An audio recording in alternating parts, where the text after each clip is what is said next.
వెంకటేష్, అనిల్ రావిపూడి కాంబోలో తెరకెక్కిన 'సంక్రాంతికి వస్తున్నాం' చిత్రం సంక్రాంతికి అనుకోగా జనవరి 14న రిలీజ్ అయి మంచి పాజిటివ్ టాక్‌తో మంచి కలెక్షన్‌తో దూసుకెళ్తుంది. ఇప్పటికే 240 కోట్లకు పైగా గ్రాస్ వసూళ్లను సాధించి 300 కోట్ల వైపు అడుగులు వేస్తుంది. ఈ చిత్రం 16వ రోజు కలెక్షన్‌లు తెలుసుకోబోయే ముందు ఒక చిన్న రిక్వెస్ట్, మన ఛానల్‌లోని వీడియోస్ చూసి నచ్చితే సబ్స్క్రైబ్ చేసి లైక్ కొట్టి షేర్ చేయండి.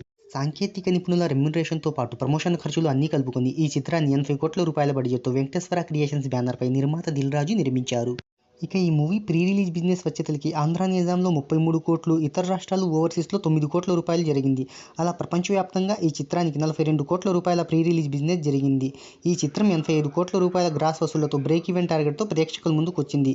కేవలం 3 రోజుల్లోనే లక్ష్యాన్ని ఛేదించి డిస్ట్రిబ్యూటర్లకు, బయ్యర్లకు 100 కోట్లకు పైగా లాభాలను తెచ్చిపెట్టింది. ఇక ఈ మూవీ ఏరియాల వైజ్‌గా 15 రోజుల కలెక్షన్‌లు ఒకసారి చూసుకున్నట్టయితే నైజాంలో 38.12 కోట్లు, సీడెడ్‌లో 16.71 కోట్లు, ఉత్తరాంధ్రలో 19.94 కోట్లు, ఈస్ట్ గోదావరిలో 12.80 కోట్లు, వెస్ట్ గోదావరిలో 8.25 కోట్లు, గుంటూరులో 9.88 కోట్లు, కృష్ణాలో 9.2 కోట్లు, నెల్లూరులో 4.32 కోట్ల చొప్పున మొత్తంగా తెలుగు రాష్ట్రాల్లో 119.4 కోట్ల షేర్‌ను రాబట్టింది.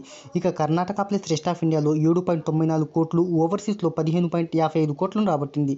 ఇలా తెలుగు రాష్ట్రాల్లో ఈ చిత్రం 191.70 కోట్ల గ్రాస్‌ను రాబట్టింది.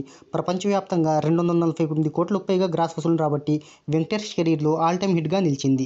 సెకండ్ వీక్ తెలుగు రాష్ట్రాల్లో 28 కోట్ల షేర్‌ను రాబట్టిన ఈ చిత్రం హనుమాన్, కల్కి, పుష్ప 2, దేవరా రేంజ్‌లో హోల్డ్‌ను చూపించింది. ఇక 16వ రోజు కలెక్షన్ల విషయానికొస్తే 16వ రోజు ఫస్ట్ షో, సెకండ్ షో నుంచి మంచి బుకింగ్స్ అయితే ఉన్నాయి. ఇక 16వ రోజు ఈ చిత్రం ప్రపంచవ్యాప్తంగా 2.5 కోట్ల గ్రాస్ వసూళ్లను రాబడుతుందని ట్రేడ్ వర్గాలు అంచనా వేస్తున్నాయి.